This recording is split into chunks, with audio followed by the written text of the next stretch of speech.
Башат Алиев Қазақстандағы ақсқа түріктерінің өкілі. Шымкентте тұратын ақсақал әрі ақын, әрі сазгер, әрі тамаша орындаушы. Бұл өнер маған ата-бабамнан қалған жалғыз мирас. Құдайға тәуба, бұл мирасты әрі қарай жалғастырушыларым да жоқ емес дейді.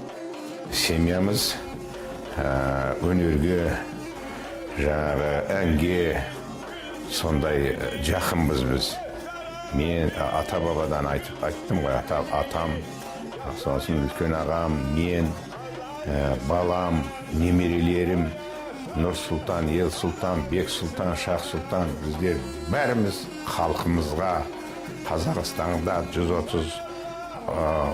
130-дан астам ұлт өкілдері тұрады.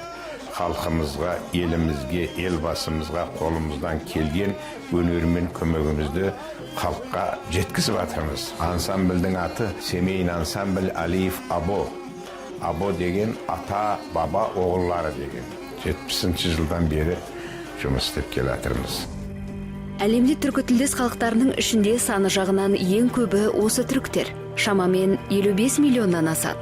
Әрі олар 5 алып құрлықтың 5-еуінде де тұрады. Ал Қазақстандағы түріктердің дені қазіргі Грузияның оңтүстік батыс аудандарынан жер аударылып келгендер. Оларды ақска түріктері деп атайтыны да содан. Сталиндік саясаттың озбырлығын ең көп тартқандар да осылар. Себебі бірақ түнде туған өлкесінен күштеп көшірілген 550 мыңдай түріктің 17 мыңы жолда суықтан, аштықтан, ауру сырқаудан мерт болған.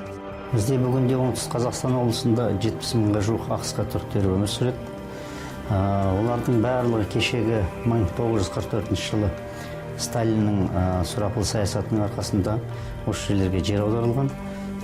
Осында келгеннен кейін қазақстандықтар, қазақ халқы бәрін бауырына басып, бәрін қабылдап, міне бүгінде осындай дәрежеге жетіп отырмыз. Қазақ халқы өзі жылап отырған кезінде, өзінің көз жасын сүртіп болмаған кезінде басқа ұлттың өкілдерін де қабылдап, басқа ұлттың өкілдеріне осындай жәрдем көрсетті. Мен өзім ойлаймын, біздің бүгінгідегі кеңдігіміз, байлығымыз, тыныштығымыз, мысалы үшін кейбір елдерде бір границасы үшін, шекарасы үшін ғасырлар бойы қырылысып келеді. Осы қазақ халқының осындай бір істеген жақсылығының арқасында, ата-бабаларымыздың батасының, дуасының арқасында осындай ынтымақта, бірлікте өмір сүріп жатырмыз. Бұны бұдан ары қарай жалғастыру керек. Ақска түріктері еліміздің негізінен оңтүстік өңірлерінде мекен етуде. Алғашқы жылдары қазақ жерін тастап кетулеріне рұқсат болмағанымен, кейін туған өлкелеріне қайта қоныс аударуларына мүмкіндік болды. Алайда олар Қазақстанда қалуды шешті. Себебі бұл ел олар үшін бөтен емес, өз ата жұрты еді. Әрдайым келеді ғой әртүрлі шетелден топтар, мысалы ассамблеяның көру үшін қандай нәрсе, соның ішінде этномәдени орталықтардың төрағаларымен, мүшелерімен кездесу жүргізіп, содан маған біреу сұрақ қойған, шетелден келген бір азамат. Сендер осылай мына жақта дәстүрлерін сақтап отырсыңдар, бірақ ғаламдану деген ұғым бар ғой, мына жақта сондай ассимиляция болып кететін қауіп жоқ па деді маған. Мен ойланбастан тіке жауабын бердім. Түріктер Қазақстанда ассимиляция қалай? Түрік пен қазақ тарихы бәрі бірдей болса, ассимиляция деген сөзді қолданудың өзі дұрыс емес. Ал шынымен де сіз айтқандай ассимиляция болатын болса, ол бізге мақтаныш және бақыт. Неге десеңіз, түріктердің түбі тарихи мәдениеті қазақтармен әрдайым бір болған. Десе де қазақстандық түріктердің өз болмыстарын сақтап қалуларына мұнда барлық жағдай жасалған. Еліміз бойынша бір орталықтан басқарылатын түрік қоғамы жұмыс істейді. Алғашқыда бізде өз ана тіліміз бен салт дәстүрімізді сақтап қалу мақсатында осындай мәдени бірлестіктер құрдық. Алайда қазақ жерінде мұндай қауіптің жоқтығын сезгелі, бұл кезеңді біз артта қалдырдық дейді орталық төрағасы. Бірінші сол 10 жылдың ішінде шынымен де этномәдени орталықтың жұмысы тіке тілге, дәстүрге байланысты болатын, сақтап қалуға. Сосын заман өте былай қарай келгеннен кейін қарасақ, бізде Қазақстанда шынымен де ондай бір қауіп жоқ. Қалаған этнос өкілі, қалаған тілінде, қалаған дәстүрімен, мысалы тойлары болсын, басқа нәрсе көріп жүрміз ғой, мысалы әртүрлі этностың тойына барамыз, бәрі өзінің дәстүрімен, бірақ соның ішінде қуанатын бір жағдай, қазақстандық жалпы бір мәдениет қалыптасқан. екінші этапта жалпы қазақстандық модельдің қалыптасуына мысалы этномәдени орталықтар атсалысып жатыр. Оның ішінде бағана әрдайым айтатын біздің Нұрсұлтан Назарбаев моделі бар ғой, этносаралық келісім. Көбінесе соған қазір біздің бүкіл іс-шараларымыз соған бағытталған.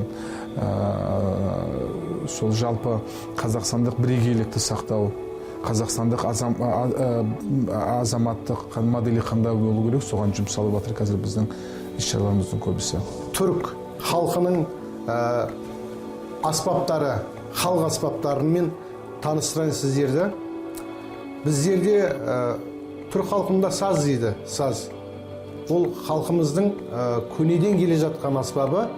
Бұл саз деген қазақ халқымызда да бәрі өнердің түбірі саз дейді. Сол мынау түркі халқының аспабы саз. Тойларда, жиындарда бұл сазды орындайды. Жеті шектен тұрады. Келесі біздің түрік халқының көнеден келе жатқан аспабы үрмел аспап. Аты зурна дейді. Бұл зурна аспабы біздің той думалақтарда бұнсыз өтпейді. Түрік тойының зурна аспабынсыз өтпейтініне бізде куә болдық. Бұл қалыңдықты өз шаңырағынан шығарып салу тойы. Ақсқа түріктерінің салт дәстүріне қанық болғысы келген адам бір тойына қатысса жеткілікті. Себебі дәл осындай кезде олар жөн жоралғыларын барынша сақтауға тырысады. Солардың бірі хына кежесі. Келіншекке хына қою керекпіз. Біздің өзі дәстүрде, біздің өзіміздің сондай баба шешеден келген нәрсе.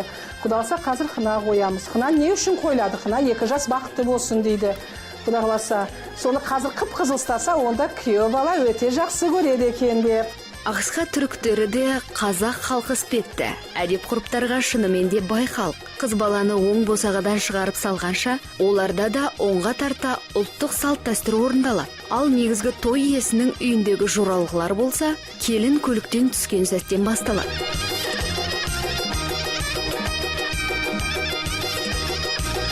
Түрік асханасы тағам түрлері жағынан бай екеніне ешкімнің де дауы жоқ болар. Бүгінде той иелері қонақтарының көп ұлтты екенін ескеріп, жалпы шығыс халықтарына ортақ ас дайындауды жөн көріпті. Бұл тамақты немесі?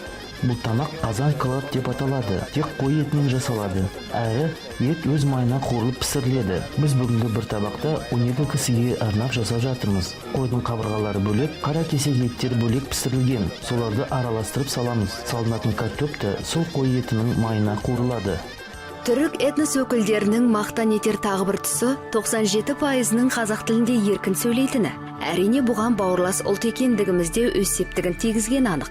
Бажар Ақсақал өнер адамы болғанымен, еңбек жолы құқық қорғау саласында өткен ішкі істер органдарының зейнеткері. Мына марапаттың денін сол саладағы үздік еңбек үшін алған. Ал үстіне кигені әскердің емес, сазгердің киімі. Қазақстандағы туысқан қазақ халықтарыма деген 5 шумақ өлеңі бар. Сәлем беріп сәлем алдым, жаса сіз қазағым. Домбырамды тартып әнде салдым, жаса сіз қазағым. Әнде сізде, күйде сізде, тамаша сізде, биде сізде, көкпар менен тойда сізде, жаса кен қазағым. Дастархан жайып шай береді, қымыз ет май береді, тойларында тай береді, жаса кен қазағым. Сіз достық анасы, ашық төрім иман қанасы, дәмді тамақ ас қанасы, жаса берекелі көл қазағым. Өзбек, қырғыз, қазақтар, түбі бір түрк қандасым. Ата баба ынтымақтыр, ұрпағың өсе берсін кен қазағым. Затым Әли Мұхамбет, атамыздың аты Али, әкеміз Мұхамбет. Затым Әли Мұхамбет, арнайы әнім халыққа іззет, Абай, Жамбыл, Төлеби өмірге шапағат, нұр жаусын Қазақстанға, жан қазағым деген марқұм үлкен ағамның жазып кеткен, тарихта қалды, бұл кітаптарда қалды.